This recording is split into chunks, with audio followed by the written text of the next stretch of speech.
ለህወሓት አመራሮች መከፋፈል ምክንያት የፕሪቶሪያው ስምምነት እንደሆነ ዶክተር ደብረጽዮን ገብረ ሚካኤል ተናገሩ። ዶክተር ደብረጽዮን የፕሪቶሪያ ስምምነት አሁን በትግራይ ፖለቲካ ልሂቃን መካከል ለሚታየው መቆራቆስ ዋነኛ ምክንያት ነው በማለት ስምምነቱን የክፍፍሉ መነሻ ብለውታል። በዝርዝር ይዘነዋል። በትግራይ ክልል ተቋርጦ የነበረው የቀድሞ ተዋጊዎችን ማቋቋም ሰሞኑን እንደሚጀመር ተነገረ። ለዚህም ከ760 ሚሊዮን በላይ ዶላር ያስፈልጋል ተብሏል። ዝርዝር አለን። ዩናይትድ ስቴትስ ከአስቸኳይ ጊዜ ሰራተኞች ውጭ ያሉ የመንግስት ሰራተኞች ከደቡብ ሱዳን ለቀው እንዲወጡ አዘዘች። ጁባን ጨምሮ በደቡብ ሱዳን ዝርፊያ፣ ግድያ፣ አካላዊ ጥቃት፣ እገታን የመሳሰሉ ከባድ ወንጀሎች የተስፋፉ መሆኑ ተገልጿል። ተጨማሪ ይዘናል። ሰሜን ኮሪያ በርካታ ባላስቲክ ሚሳኤሎችን በማስወንጨፍ ጎረቤቷን አስጠነቀቀች።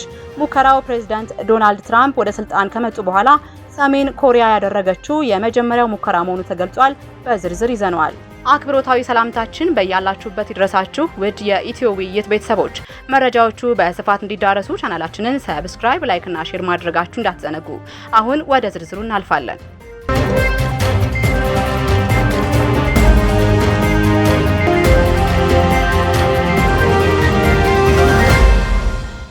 ለህወሓት አመራሮች መከፋፈል ምክንያት የፕሪቶሪያው ስምምነት እንደሆነ ዶክተር ደብረጽዮን ገብረ ሚካኤል ተናገሩ።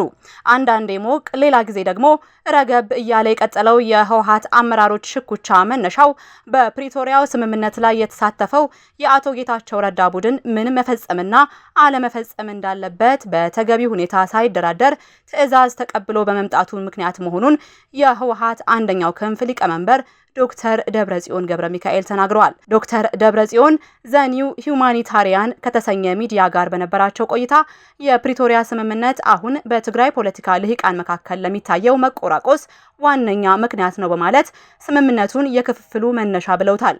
አቶ ጌታቸው ወደ ደቡብ አፍሪካ ይዘውት የተጓዙት ተደራዳሪ ቡድን በጦርነት ለደቀቀችው ትግራይ ጦርነቱን ብቻ እንዲያስቆምና ከዚያ ያለፈም ያነሰም ነገር እንዳይፈጽም ነበር ተልዕኮ የተሰጠው ያሉት ዶክተር ደብረጽዮን የክልሉን መንግስት የሚያፈርስ ትዕዛዝ ጭምር ይዘው መጥተዋል ብለዋል።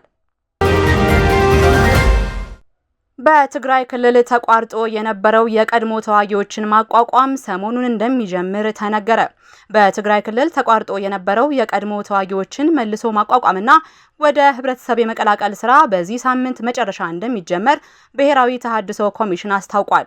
ከአንድ ወር ከ15 ቀናት በላይ በተለያዩ በቴክኒክ ጉዳዮች በክልሉ ባለው የፖለቲካ ሁኔታ እንዲሁም ትጥቅ የመፍታትና የመሳሪያ አያያዝ ላይ ዝርዝር ነገሮች ቀድመው ባለመሰራታቸው እስኪስተካከሉ ቆሞ እንደነበር የብሔራዊ ተሃድሶ ኮሚሽነር አቶ ተመስገን ጥላሁን ለሪፖርተር ተናግረዋል። ይሁን እንጂ በተያዘው ሳምንት አጋማሽ ወይንም መጨረሻ አካባቢ ስራ እንደሚጀመር አረጋግጠዋል። በኦሮሚያ ክልል የቀድሞ የኦሮሞ ነጻነት ሰራዊት ከፍተኛ አመራር የነበሩትን ጃል ሰኚ ነጋሳን ጨምሮ በርካታ የታጣቂ ቡድኑ አባላት መለስተኛ የተሃድሶ ስልጠና በአዋሽ እንዲወስዱ መደረጉን ተናግረዋል። የኦሮሚያ ክልል የርዕሰ መስተዳድሩ የሰላምና ደህንነት አማካሪ ሆነው የተሾሙትን ጃል ሰኚን ጨምሮ በክልሉ ከ4000 በላይ የታጣቂ ቡድን አባላት በዚያ መንገድ ወደ ህብረተሰቡ እንዲቀላቀሉ መደረጉን አክለው ገልጸዋል።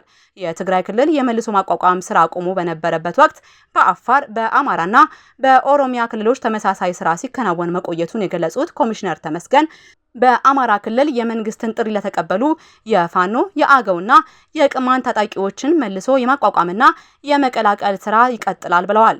ከመጋቢት እስከ ሰኔ 2017 ዓ.ም ባሉት ወራት የትግራይ ክልል 67000 የቀድሞ ታጣቂዎችን ጨምሮ በ5 ክልሎች ወደ 75000 ታጣቂዎችን ወደ ህብረተሰቡ ለመቀላቀል ይሰራል ብለዋል።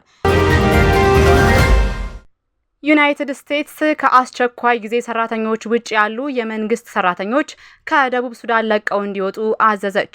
ዩናይትድ ስቴትስ በደቡብ ሱዳን እየተባባሰ የመጣውን የጸጥታ ሁኔታ ተከትሎ ከአስቸኳይ ጊዜ ሰራተኞች ውጭ ያሉ የመንግስት ሰራተኞች ሀገሪቱን ለቀው እንዲወጡ አዛለች።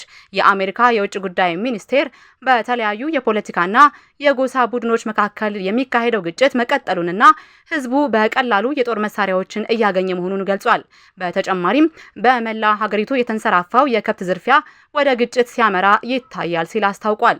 ሚኒስቴሩ እንደ የመኪና ዝርፊያ፣ ግድያ፣ የደፈጣ ጥቃት፣ አካላዊ ጥቃት፣ ዝርፊያና እገታን የመሳሰሉ ከባድ ወንጀሎች ጁባን ጨምሮ በደቡብ ሱዳን እየተስፋፋ ነው ሲል የገለጸ ሲሆን በሀገሪቱ ውስጥ ያሉ ጋዜጠኞች በሚያጋጥማቸው ትንኮሳና ጥቃት ምክንያት ስራቸው በጣም አደገኛ ሆኗል ብሏል።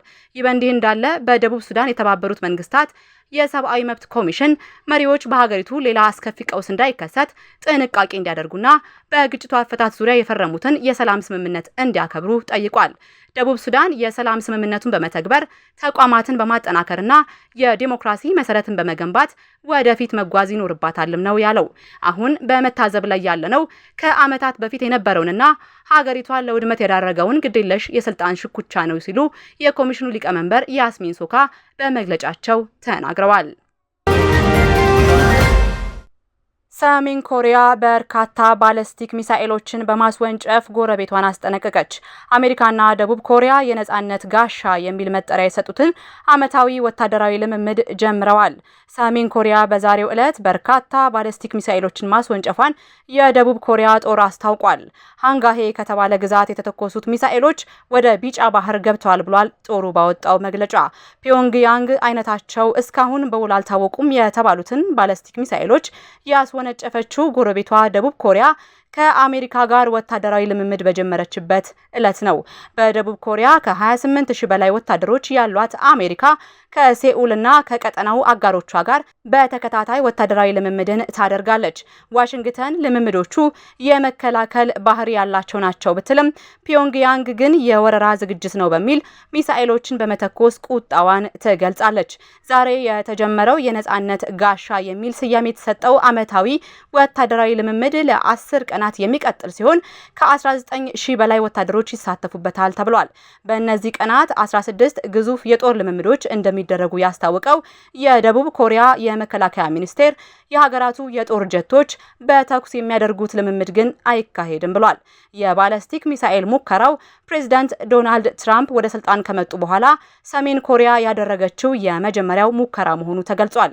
የደቡብ ኮሪያ ጦር እንዳስታወቀው ሰሜን ኮሪያ በዚህ ዓመት ብቻ ለ5ኛ ጊዜ የባለስቲክ ሚሳኤል ሙከራ አድርጋለች። የኒውክሌር ኃይል ባለቤቷ ሰሜን ኮሪያ ዛሬ ደቡብ ኮሪያና አሜሪካ የጀመሩትን ግዙፍ ወታደራዊ ልምምድ ጸብ ቆስቋሽ ነው በሚል ተቃውመዋለች።